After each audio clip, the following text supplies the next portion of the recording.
I'm George Curtis. Welcome to It's Your Law.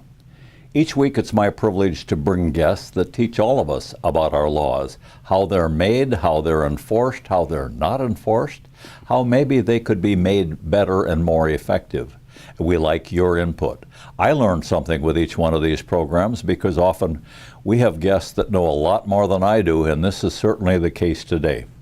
We're going to be talking today a little bit about wealth management while you're alive and after you're gone. We've got some things in common. We're all going to die. We all have something of value. We all, or most of us, would like to have something to say about what happens to it after we die, but we'd kind of like to control it before we die. Those are some pretty high aspirations.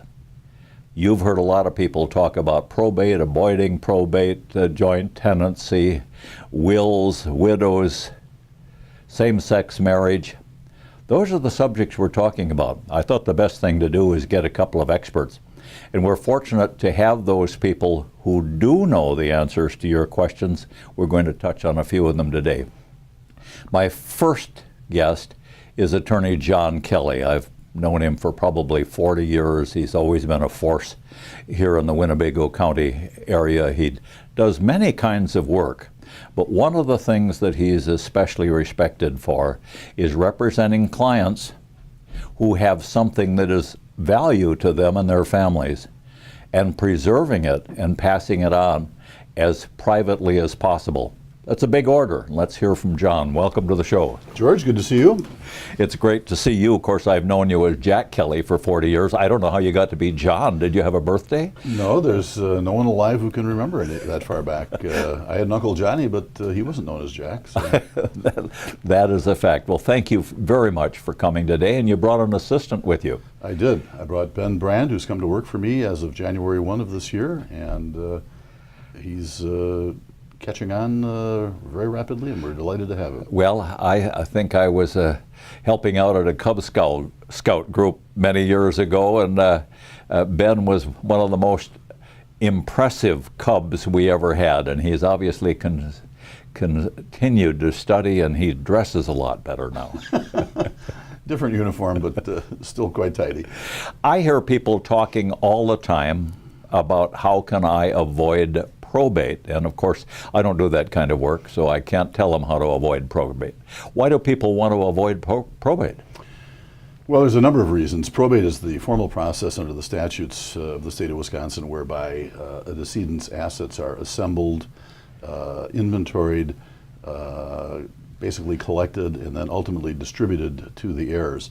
That distribution takes place either according to the terms of a will, if the decedent had one, or according to the statutory scheme that is set forth by the legislature. So involved in the probate process is some necessarily inherent delay. It takes time to gather these things up, to inventory them.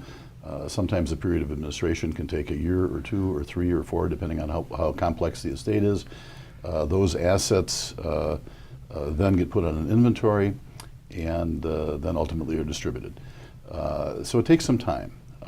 Another element is cost. Typically, the family of the decedent think that it's too complicated a process to go through on their own, so they hire a lawyer, and I don't begrudge them for doing that. I've had countless estates that I've probated for that very reason. But it isn't something that absolutely has to be done by an attorney. The more complicated it is, the more likely it is it'll have to be done by an attorney, but there's attendant costs with that. If it's a case that goes on for more than a year or two or three, estate income tax returns, which are called Forms 1041, 1041, I'm sorry, those have to be filed, and it takes an accountant usually to do those. So there is expense of it involved with it. The final thing that I think people object to the probate process primarily is because it's a public process. It is something that takes place in the courthouse. The inventory of the decedent's estate gets filed. It would be open to public inspection. So if you've got stuff that you don't necessarily want to share with your neighbors and your relatives and that sort of information, probate may not be the answer for you. Can probate always be avoided?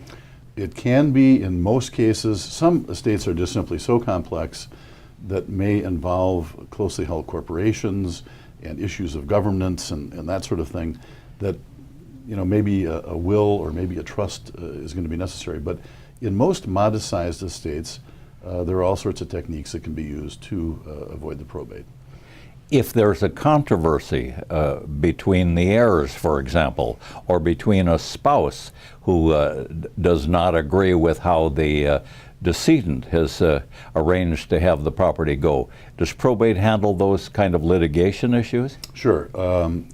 Sometimes heirs will claim that the will that's being tendered to probate was the product of undue influence, or was written at a time when the decedent wasn't sane or wasn't able to have a donative intent, and those are bases for challenging it. Claims get filed against the states, if the decedent had a number of debts at the time of his death, there's going to be a claim filed, and those have to be dealt with. They have to be proven in the probate court, and they have to be paid out if they're valid. So it sounds like it's something worth avoiding if you can avoid it, just from a cost convenience standpoint. What are some of the methods of avoiding the necessity of probate? Well, there's a number of them. There are trusts that are being used very commonly now. We can talk about that in greater detail in the third segment today. There are life insurance trusts. There are revocable grantor trusts. There are all sorts of non-testamentary activities that Ben is going to talk about, such as pay-on-death transactions, transfer-on-death real estate transactions. So there's a whole host of them that are out there that are available to be used. The most common these days now is the revocable living trust, and it basically requires that all of the assets be transferred into a trust. The property then is managed by whoever the trustee is, and typically the grantor of the trust stays on as the trustee for so long as he's physically able to or mentally able to. And when those days come and he's no longer mentally or physically able to do it, then a successor trustee takes over. Frequently a trustee is going to be a corporate trustee, which I prefer, because you're asking an awful lot of the trustee to be an unbiased manager of the assets, someone who's a wise investor, someone who's scrupulously honest, all those sorts of things.